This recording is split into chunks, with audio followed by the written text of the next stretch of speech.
like that there's a lot of like mystery to it, and you can't really nobody ever has it fully figured out. And even when you start to figure out like little patterns out here about where fish are holding and what they're eating, like it can change on you within a tide, and you got to figure it out all over again.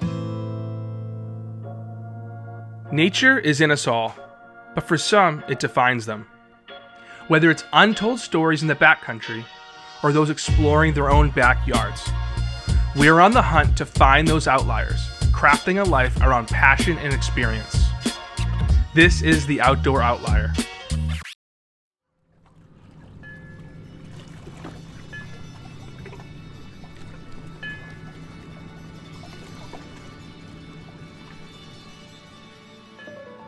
We couldn't think of a better person to kick off this series than with my friend Chris.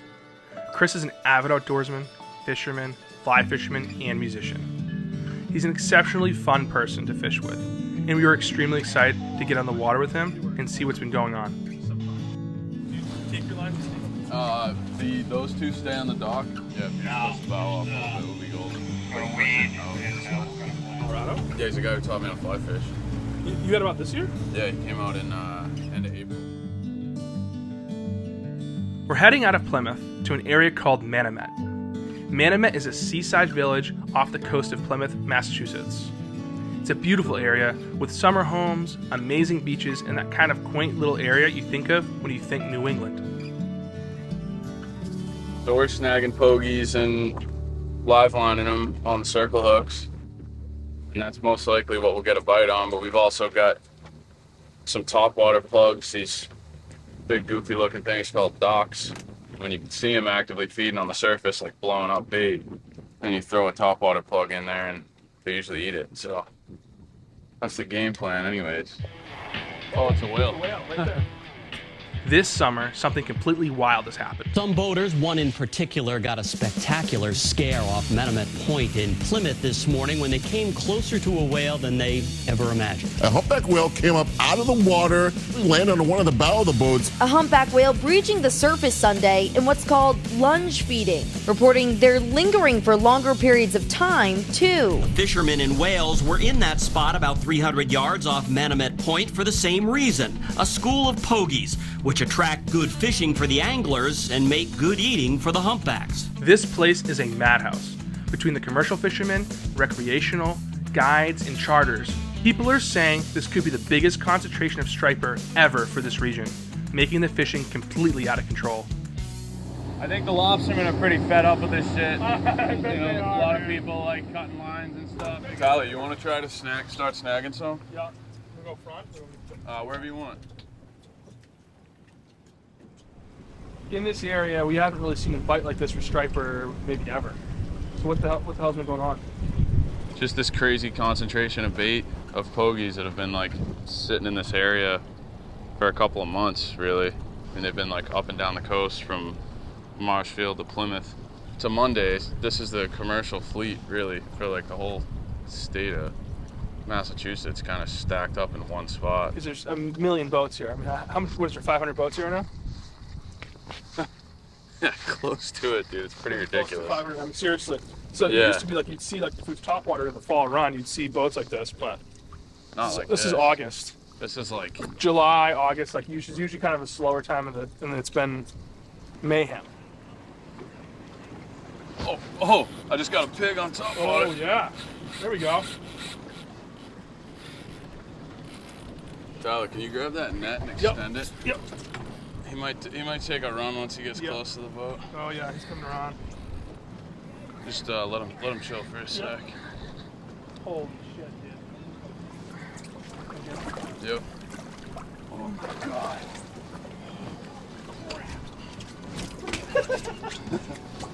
Dude, that was slow. Okay.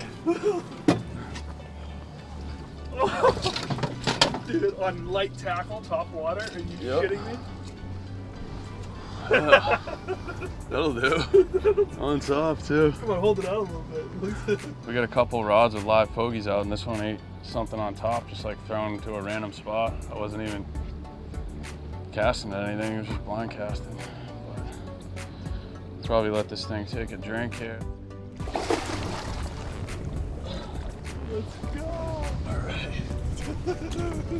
What's up, JP? I love catching a fat fish in front of all my commercial buddies and then throwing it right back in the water. Hey, Dave.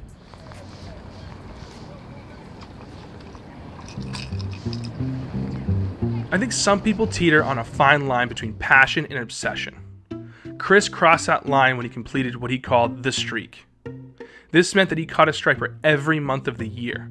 So obsessed with striper fishing that once the season ended, I wanted to keep going and keep trying to figure these fish out. Why is this so crazy? It isn't even striper fishing season, as the fish have migrated south before the winter. And it's also freaking cold. To even find a fish is like fishing for a needle in a haystack. Chris wasn't the first person I knew who completed the 12-month streak. He was the first person that I heard even mention the idea of it. I was like going to a couple of little ponds that I know hold fish in the wintertime and dropping shiners on bobbers and shit. That's crazy. Yeah, it got a little ridiculous. I probably should have just like stayed home and read a book or worked out or something. Mom and Dad were home, and then we just walked out. Where did we go? And we hit 2 cars. The Chris I knew wasn't always obsessed with fishing and music. After high school, he was on his way to the prestigious Boston College. After college, most of us expected him to join some kind of investment firm, but that's not what happened. I met a lot of people in school, in the business school at BC, that were all kind of trying to do the same thing. They all just wanted to make shitloads of money, and I guess I figured out that that wasn't the most important thing to me. It was more important for me to try to figure out what my passion was and then pursue that. And I was lucky enough to find music and to find fly fishing and create a path for myself like that wasn't already kind of clearly laid out for me. Chris wasn't a fly fisherman, or even much of a fisherman in general. So when I found out he was guiding fly fishing in places like Colorado and Alaska, I was shocked, and I'm sure everyone else was too. I moved out there in the fall and I worked for Vail Resorts in Keystone. And one of the guys I worked with was a fly fishing guide in Estes Park. So I started fishing with him in the winter, and he was teaching me how to cast and teaching me about trout and flies and all the different insects that live around there and stuff. And he got me this job in Estes Park. The whole thing is way more about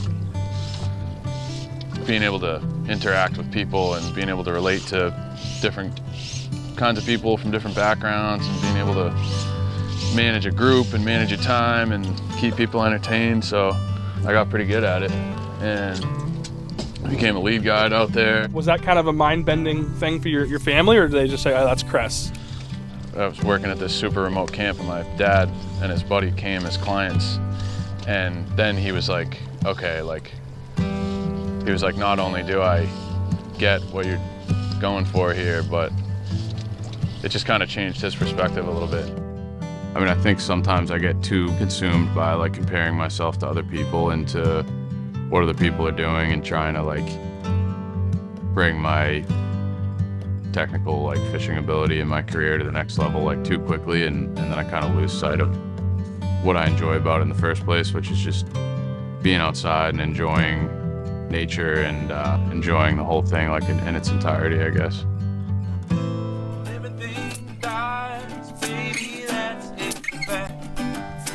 Maybe everything that dies someday comes back. Switch your makeup on. Like you decided to choose a different path between music and fishing. Yeah. Like what kind of principles guide you? It's like, what are those things? Yeah, I mean, I guess I've always tried to center my life around things that I'm really passionate about, and those things are always changing. You know, at one point I just wanted to make a shitload of money, and then at another time in my life I just wanted to like explore and be like constantly traveling to new places and exploring new things and meeting new people. When I started working in Alaska, I was like, this is where I belong. Like, I want to be out in the wilderness, like exploring for the rest of my life. And then I'm spending time up there and I got my guitar in my hand and I'm like writing tunes, and I'm starting to think like it was just like kind of the nature part that I liked, and maybe music is my thing. And then I started like really focusing on music and writing songs and and I really built something cool with it, you know, with the help of an awesome group of guys. Then my kind of goals and my perspective and everything started to change again, and that's kind of what prompted taking the course to get my captain's license and working at the tackle shop. And I don't know, I feel like things just sort of happen, and now I'm kind of getting pretty excited about the place where I grew up and realizing that there's a lot of like unexplored areas right in my backyard, and there are like spots in this bay that I've never seen before, and people in this town that I've never met before that I'm like just now meeting, and path kind of darts around in all these unexpected ways, and then you end up where you end up. We tend to look at life as a straight line: milestones, college, big jobs, starting a family, retire, and then finally doing some of the things and dreams that have been on the back burner. Looking at his life now, knowing he has so many things left to explore and discover, I can't help but wonder if this is a winding road many of us are on as well. I'd love to continue to make music and continue to make a living on the water, hopefully raise a family here soon, and you know, continue to pursue the things that I love, which are fishing, spending time with my friends and my family, making music, spending time outdoors.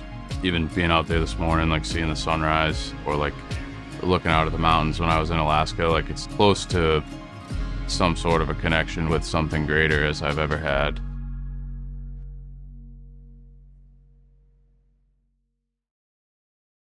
Yeah, that's about it.